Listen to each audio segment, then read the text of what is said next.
Learn anything. Imagine பண்ணுங்களேன், கடந்த 10 வருஷத்தில் நிறைய ஸ்டார்ட் அப் தொடங்கியிருக்காங்க. ஆனால் அதில் 20% பேர் தான் சக்ஸஸ்ஃபுல்லாக ஆகியிருக்காங்க. மீதி இருக்கிற 80% பீப்புள் ஃபெயிலியரில் போய் முடிஞ்சிருக்கு. இதை ஸ்டடி பண்ணுறதுக்கு, அதாவது இந்த 80% பீப்புள் ஸ்டார்ட் பண்ணி ஃபெயில் ஆனதுக்கு என்ன காரணம் அப்படின்னு கண்டுபிடிக்கிறதுக்கு தான் பீட்டர் தியல் அப்படிங்கிற ஒருத்தர் 0 to 1 அப்படிங்கிற புக்கில் இதை பற்றி சொல்லியிருக்காரு. ஸ்டார்ட் அப் இருக்க எல்லாத்தையும் இந்த புக்கில் சொல்லியிருக்காரு. ஃபஸ்ட்டு பீட்டர் தியல் யாருன்னு பார்த்துருவோம். இவர் நிறைய ஸ்டார்ட் பண்ணியிருக்காரு. பேப்பரோட ஃபவுண்டர் இருந்திருக்காரு, investor and big data creator for all startups. இப்போ ஒரு ஸ்டார்ட் அப் கிரியேட் பண்ணுறது எல்லாத்துக்கும் ஈஸி தான். அப்படி ஸ்டார்ட் அப் கிரியேட் பண்ணாலும் ரொம்ப சீக்கிரமாக அதை க்ளோஸ் பண்ணிக்கிறாங்க. லாங் டைமுக்கு எதுவுமே வரது கிடையாது. இப்போ ஒரு ஸ்டார்ட் அப் கிரியேட் பண்ணாலும் அதை லாங் டைமுக்கு வர வைக்கிறது எப்படிங்கிறது தான் பார்க்கலாம். First vertical and horizontal method.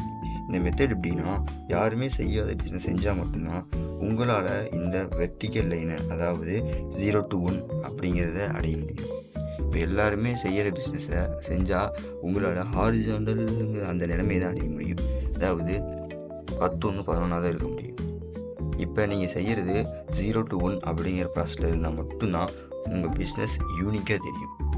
அதே நீங்கள் ஹாரிசான்டலில் இருக்கிற ப்ராசஸில் இருந்தீங்கன்னா, இது எக்ஸாம்பிள் சொல்லணும்னா, லேண்ட்லைனுக்கு பதிலாக மொபைலை கண்டுபிடிச்சது ஒரு வெர்டிகல் ப்ராசஸ், அதாவது 0 to 1.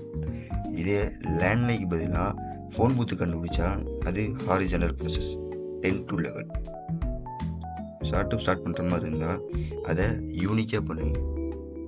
எல்லாத்து மாதிரியும் சேமாக பண்ணாதீங்க. ரெண்டாவது ப்ராப்ளம் சால்விங் மெத்தட். சரி, இப்போ ஸ்டார்ட் பண்ணுறோம். அது பீப்புளோட ப்ராப்ளம் சால்விங்காகவும் இருக்குது. நீங்களும் ஸ்டார்ட் அப் பண்ணீங்கன்னு வச்சுக்கலாம்.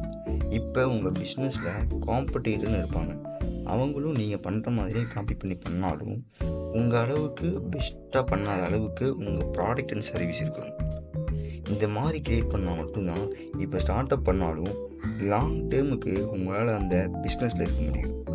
இதுக்கு எக்ஸாம்பிள் சொல்லணும்னா, ஸ்டீவ் ஜாப்ஸ் ஆப்பிள் கண்டுபிடிச்ச மாதிரி இன்னும் ஸ்டீவ் ஜாப்ஸ் ஆப்பிள் கண்டுபிடிக்க முடியாது. இன்னும் சுந்தர் பிச்சை கூகுளுக்கு CEO ஆக முடியாது. இந்த உலகத்தில் எல்லா பெரிய விஷயமும் ஒரே ஒரு தடவை நடக்கும். உங்கள் பிஸ்னஸையும் அந்த மாதிரி க்ரியேட் பண்ணுங்கள், யாருமே அதை காப்பி பண்ண முடியாத அளவுக்கு. மூணாவது, start small but goal big. இந்த இடத்துல ஆத்தர் சொல்கிறது, எல்லாரும் அதிகமாக ஸ்டார்ட் அப் பண்ணாமல் இருக்கிறதுக்கு மிகப்பெரிய மிஸ்டேக் என்ன, நான் பண்ணால் பர்ஃபெக்டாக மட்டும்தான் பண்ணுவேன், 100 கோடி தான் ஸ்டார்ட் பண்ணுவேன், நான் பண்ணால் பிக் கம்பெனியை மட்டும்தான் பண்ணுவேன், பர்ஃபெக்ட் மணி டைமு இப்படியெல்லாம் சொல்லிட்டு இருக்காமல் சின்னதாக ஸ்டார்ட் பண்ணுங்கள். ஆனால் உங்கள் கோல் என்னவாக இருக்கணும்னா, நான் இந்த வருஷத்தில் என்னோடய கம்பெனியை பில்லியனர் கம்பெனியாக உருவாக்கியிருப்பேன். இப்படி தான் ஒரு ஸ்டார்ட் பண்ணணும்னு சொல்கிறாரு. இது ஒரு சின்ன குவாட் மூலம் பார்த்தோம்னா, start small but goal big. சின்னதாக ஸ்டார்ட் பண்ணுங்கள், ஆனால் பெருசாக கோல் வைங்க. Fourth, you start up create you speak to you. நீங்கள் ஸ்டார்ட் பண்ணுறதா இருந்தால் ஃபஸ்ட்டு இந்த கேள்வியெல்லாம் உங்களை நீங்களே கேட்டுக்கணும்னு அர்த்தம் சொல்கிறாரு. First, partner. இப்போ நீங்கள் உங்கள் ஃப்ரெண்டோட ஸ்டார்ட் பண்ணலாம் அப்படிங்கிறது ஒரு நல்ல ஐடியா தான். ஆனால் உங்கள் கூட இருக்கிற ஃப்ரெண்ட் ஆர் பார்ட்னர் ட்ரஸ்ட்ஃபுல்லாக இருக்கணும். ஏன்னா நிறைய ஸ்டார்ட் அப் ஃபெயிலியருக்கு காரணம் 2 பேரும் ஒரே ஸ்கில்லில் எக்ஸ்பர்ட்டாக இருக்கிறது. நீங்களும் மார்க்கெட்டிங், அவரும் மார்க்கெட்டிங், நீங்களும் டிசைனர், அவரும் டிசைனர். இப்படி இருந்தால் உங்களுக்கு உள்ளேயே சண்டை வரும். அதனால் ஸ்டார்ட் பண்ண முடியாமையே போயிடும். இப்போ நீங்கள் பார்ட்னரோடு சேர்ந்து ஸ்டார்ட் பண்ணுறது தப்பு இல்லை. ஆனால் நீங்கள் ஒரு ஸ்கில்லையும் உங்கள் பார்ட்னர் ஒரு ஸ்கில்லையும் மாஸ்டர் இருக்கிற மாதிரி ஜாயின் பண்ணி ஸ்டார்ட் பண்ணுங்கள். அப்போ தான் ஒரு ஸ்டார்ட் அப் சரியாக நடக்கும். இப்போ ஒரு டீமாக சேர்ந்து ஸ்டார்ட் பண்ணாலும் ஒவ்வொருத்தரும் ஒவ்வொரு ஸ்கில்லில் மாஸ்டர் இருக்கணும். ஆனால் உங்கள் டீமோட கோல் ஒரே மாதிரி மட்டும்தான் இருக்கணும். ரெண்டாவது, பெஸ்ட் ஆஃப் யூ ஒன்லி. முன்னாடி சொன்ன மாதிரி தான், உங்கள் பிஸ்னஸை 1000 பேர் காப்பி பண்ணி பண்ணாலும் அதில் நீங்கள் மட்டும்தான் பெஸ்ட்டாக இருக்கணும். அப்போ தான் நீங்கள் ஒரு ஸ்ட்ராங்கான ஸ்டார்ட் அப்பில் இருக்கீங்கன்னு அர்த்தம். அஞ்சாவது, பில்டு த டீம். ஒரு சரியான டீமை க்ரியேட் பண்ணுறது தான் ஸ்டார்ட் அப்பில் இருக்க ஒரு பெரிய சேலஞ்சு. இதில் சரியான டீமை ஃபார்ம் பண்ணிட்டோம்னா நம்ம ஸ்டார்ட் அப்பில் லாங் டைமில் ரிட்டர்ன் கொண்டு வந்து தருங்கிறத ஆதர் சொல்கிறாரு. So build the correct team members. No sell the product, sell the brand. இதை பற்றி ப்ரீஃபாக தெரியும்னா இந்த ஐக்கான் நான் கொடுத்துருக்கேன், மறக்காமல் கிளிக் பண்ணி பாருங்கள்.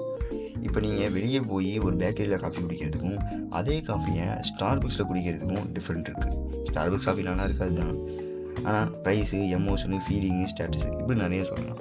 ஸ்டார்பக்ஸில் நீங்கள் இப்போ காஃபி குடிச்சிங்கன்னா நீங்கள் ஒரு பெரிய பிஸ்னஸ் மேனாகவும் பிக் ஸ்டேட்டஸில் இருக்க ஃபீலிங் கிடைக்கும். அதனால தான் ஸ்டார்பக்ஸ் பிக் கம்பெனியாக கிரியேட் ஆகிருக்கு. ஸோ இப்போ உங்களுக்கு புரிஞ்சிருக்கும், ஸ்டார்ட் அப் கிரியேட் பண்ணுறதுல ப்ராடக்டோட உங்கள் பிராண்ட் எவ்வளோ முக்கியங்கிறது உங்களுக்கு தெரிஞ்சிருக்கும். So sell the brand, not the product. Start பண்ணுறதுக்கு என்னெல்லாம் முக்கியங்கிறத இந்த புக்கில் அதை சொல்லிட்டாரு. ஸோ இந்த வீடியோ பிடிச்சிருந்தா லைக் பண்ணுங்கள், ஷேர் பண்ணுங்கள், கமெண்ட் பண்ணுங்கள். இல்லைன்னு எனிதிங்க்கு சப்ஸ்கிரைப் பண்ணுங்கள். நம்ம சேனல் அப்லோட் ஆன அதர் வீடியோஸையும் கிளிக் பண்ணி பாருங்கள். கடைசியாக தேங்க்யூ ஃபார் வாட்சிங்.